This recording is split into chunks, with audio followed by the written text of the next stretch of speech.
Hi everyone, so my name is Marissa Vigil and I am a first year kindergarten teacher.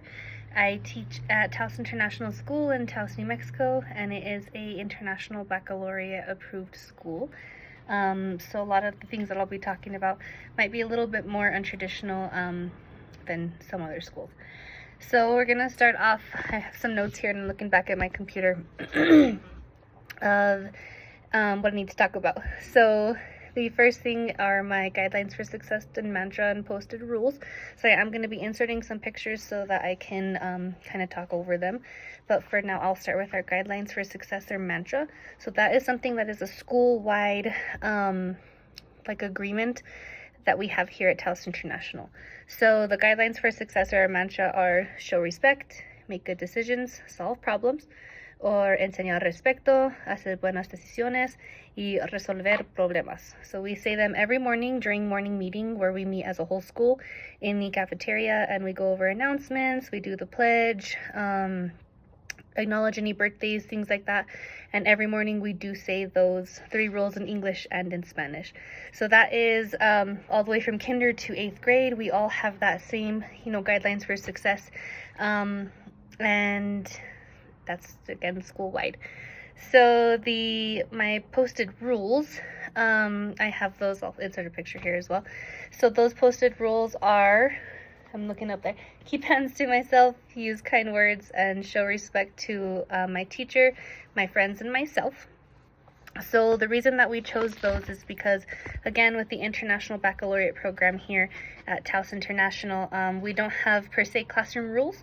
We have essential agreements. So this is really giving the responsibility to the students to come up with their own rules and expectations for a classroom, as well as if they, maybe get off track or don't follow them, we could say, we remember when we came up with these rules and was that a good idea? Things like that. So they are posted right by our circle time so we can refer to them. I had taken them down at one point just because we didn't have a lot of room. We had lots of posters and input charts going up, but I did go ahead and put it back up because we've had to refer to it a little bit after spring break. My attention signal, I don't have a poster for that because it's more of a said signal. So I love Star Wars and everyone has known me even since I've been doing my student teaching as the Baby Yoda teacher. So I have Baby Yodas all over the classroom. That's kind of our theme, is Star Wars in here. So I do have a Baby Yoda plush. Students are being a little too loud or I need to call their attention, I'll hold this up and we'll say, Baby Yoda, baby Yoda. And then they have to repeat after me. They say, okay, where should your eyes be? And they say, on me, on you. How should your ears be? Listening. And how should your mouths be? Quiet. And has been in the classroom since day 1, and they love it. They think it's fun because they think I'm just talking about Baby Yoda when really it is my attention grabber. My expectations for classroom activities and transitions. This is something that I've been working on, I will say, because we do have a lot of different transitions throughout the week. So sometimes, we might be having a little bit of a later class or a morning meeting, or we might be sometimes having our MLSS class, and sometimes it gets canceled for, there was a teacher not here today, she was out sick, so we didn't have 2 teachers here to do an MLSS portion. But the procedures are, students, when they come in the morning, they know to put their backpacks up, get their parent contact binders out, put them away in the box so that me and my EA can add any paperwork or announcements that need to go home. When we go to activity or to, music, Spanish, anything that we're transitioning to, lunch, they know that they go ahead and put their boxes on the table, move them to the middle of the table, and stack their work nicely so it's not just thrown everywhere. So that one pretty much stays straightforward across the board. Encouragement procedures, when students are working on work and they, come up to me or my EA for help or for feedback, I guess I could say. We do always give them that positive encouragement, like, great job, even if it was, say, they got the wrong answer or something was done a little bit wrong. then we go ahead and we take that time to say, okay, this looks really, really good. I love your handwriting, but let's look back and see if we maybe missed a letter, or did we miscount on something? So it's a lot of encouragement, so that they don't feel bad, and it's not like, no, you didn't do that right, go fix it. So as we really want them to, again, reflect for themselves and see, oh, okay, no, it's okay that I made that mistake, but let me see how I can fix it myself. Correction procedures for misbehavior. That one, right now we're actually using, we did have a sticker chart, and I'll put some pictures up of our sticker chart wall, but we are actually not using that sticker chart anymore. So the sticker chart was used for a majority of the year, and after they would finish an assignment, they would get a sticker, put it on the chart. Or if they got like they did something nice, or a nice deed, or they were recognized by another teacher, they would take the sticker, stick it on their chart. And once they got to 10 stickers, they could pick something from our treasure box. Now, recently we've been talking about money with our community helpers unit, and we've been getting paychecks.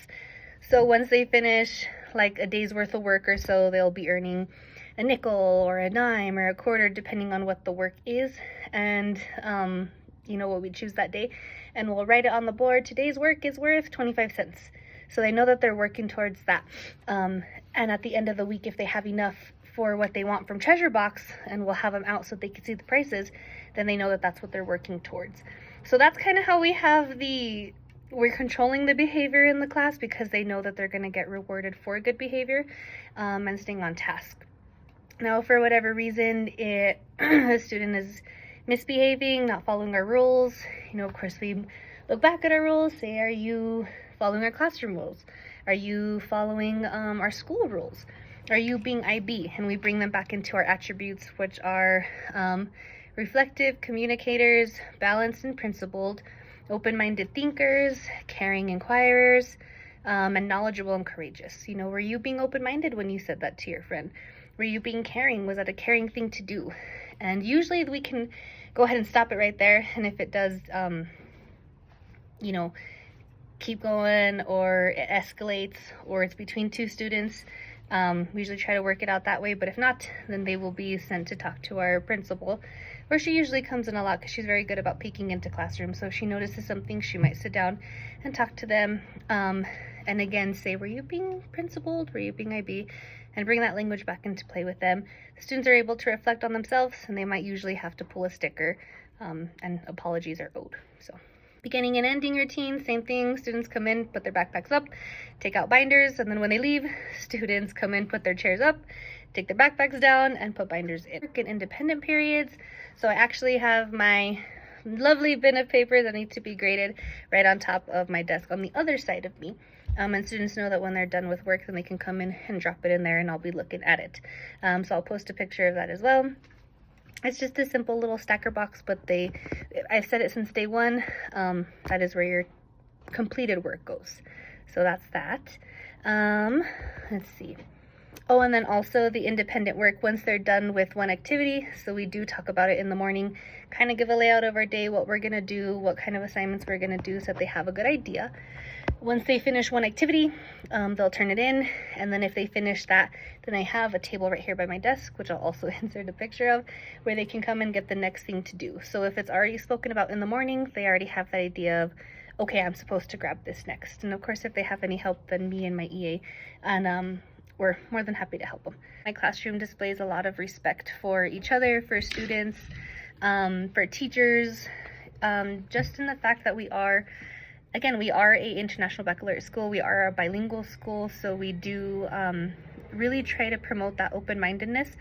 And we have a very diverse population here in Taos. We have a lot of Hispanics, we have a lot of Anglo, we do have an African American and Native American population as well. So it's a big mixing pot here. So we like to include as many cultures, languages as we can.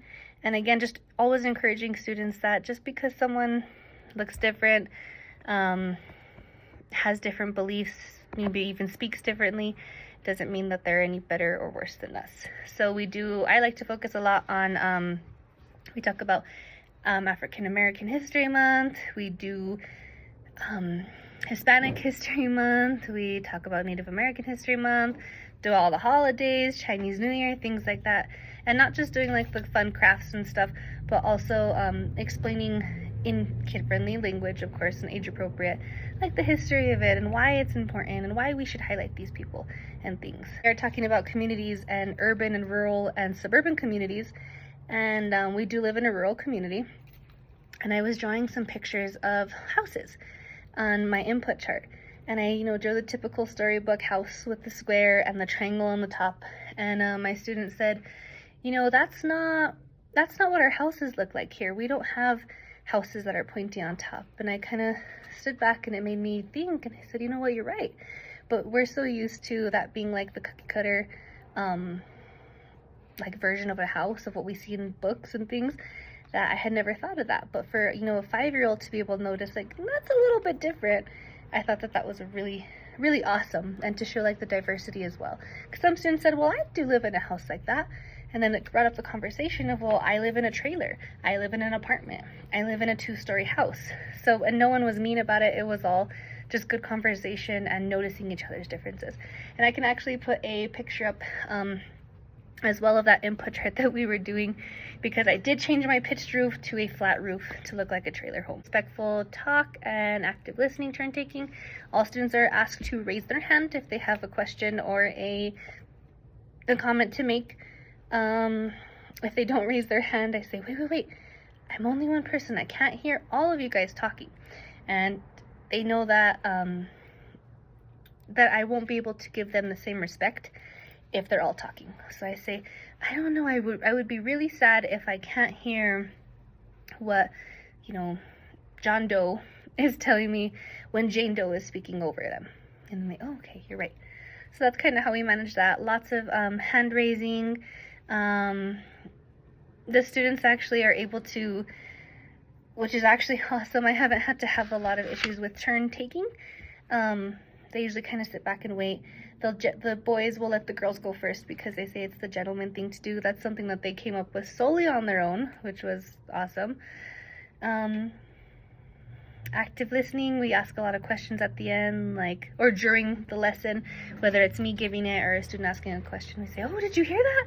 What did they just say? Or that's a great observation, and things like that. Number 3, I have a whole unit of families at the beginning of the year, so this gives us the chance to really dig deep into each student's lives, to see what their home life is like, how many siblings they have, what their favorite thing to eat for dinner is, what their favorite thing to do with their family is. So we really take a whole 2 months to 2.5 actually, to really focus on each student and each student's backgrounds and their lives outside the classroom. And it doesn't end there. Of course, we have conversation like every Monday we do, how was your weekend? What did you do over the weekend? And students are able to give that their input of what they did over the weekend. So they're really always excited to share that. I feel like I've said this a couple times in a couple of my assignments, is that I try to make it like I'm the student's friend. I am not an authority figure. I'm not here to discipline you. Yes, you need to show me respect, but I'll show you the same respect. So I feel like that's what really helps our classroom function, is that I'm not up here saying, this is what you have to do, and, being that really mean teacher. I've always said I don't want to be the teacher that's just here for a paycheck. I really want to be here to make those connections with the kids and make them feel safe and valued. So they come talk to me about anything. They don't call me Miss Vigil. They call me Miss Marissa, which I think is, even for me, it's a little bit more comfortable, because I'm like, saying Miss Vigil kind of makes me feel like my grandmother. I'm like, I'm not that old yet. So I like that they use my first name, and I don't find it disrespectful at all. We listen to different music inside the classroom, of course, age appropriate, or a lot of kids bop and things, because I am a young teacher and I want them to feel comfortable and have that chance to relate to me. The learning accessible and the furniture, I've tried lots of different grouping techniques since the first module that we did, where I had to rearrange my whole classroom, and I've loved it. The students are able to, sometimes they pick their own groups. Sometimes I've been grouping them like by their kind of level, depending on if we're doing like reading groups or math groups and things. I go and I actually engage more with the different groups, so I don't just stay with one. I like to kind of pop around to them, and also being able to have different seating options. So I have been utilizing some lap desks. I have been utilizing clipboards, and even just the floor space. Really enjoy that, and appreciate that they're able to have that different seating, and it's not just sitting in their chair the whole time. So that's been working out really, really well. Do you use our iPads? Sometimes. We don't pull them out too much unless it's for testing or we're using APLI-ll, which we use APLI-ll about 3 times a week. And that comes out, you know, from the student iPads. We do have a giant Promethean board that is brand new, touchscreen. It's been awesome. We utilize that every day when we're writing spelling words. If I have a camera for reading, and it kind of looks like an overhead. You know, if I have a little reader, stick it on my desk, the kids can see, or if we're doing work together, I can put it on the board, manipulate everything. So we use technology a lot in our class as far as the Promethean board goes. How do we establish smooth transitions and the role of students? So again, once we set these procedures, you know, from the beginning of the school year, you come in, put your backpacks down. If we're moving to a different activity, you know that you have to get up calmly and put your things away in the correct spot. So that works. It is kindergarten, so I will say they get easily distracted, or they find something on the floor, and, you know, if it's a paper without a name, this goes to file 13, and then they start, you know, getting a little loud. I have to remind them, okay, this isn't how we clean up, and then we have to bring it down a little bit, and I say, you guys are gonna get frustrated, you're gonna lose your papers, so let's do it in a calm manner. And usually that helps to kind of smooth it over. It does take them a while to get things like cleaned up, I'll say, because usually there's stuff all over the floor. Everyone wants to help. Again, like if there's papers on the floor or a pencil, they really want to find out who that pencil belongs to. So that's kind of what takes them the longest, but all in all, the transitions go pretty smoothly. Set high expectations for all students. I want them to be really engaged when it's me teaching, or if their peer is giving like a presentation or something. So I do, whenever presentations are going on, we just had our end of unit a couple weeks ago. They had kind of like a rubric. We called it their rubric because while I was sitting there grading my rubrics for my students, they also were doing their own. So it was a sheet that was divided into 16 different slots because we have 16 students. And for each presentation, the students had to find the presenter's name and then draw or write something that they learned about their presentation. So I really, really want them to be engaged and, you know, showing the most respect that they can, whether it's to me or their peers. So when we're doing things at the rug or circle time, I'll sit on the floor with them. We'll ask lots of questions. If I need to, usually have like a semicircle, but if I have to move like some students so that they can see better, we do that. Let's see. They know no one will ever get an F. No one will ever get a 0 in my class. They will do it until it's done correctly, or until it's done to the best of their ability. So if I get, you know, a coloring page or something that they had to color in, and the man is completely purple and it's just scribbled really, really fast, then I'll say, is this your best work? Because I've seen your best work. And we'll say, well, do you remember, you know, yesterday when we had to color in our math books and you colored in those squares beautifully and they were out inside the lines and you could tell what they were. Okay, that's what I want it to look like. And then I'll give it back to them, they go fix it, and they bring it back.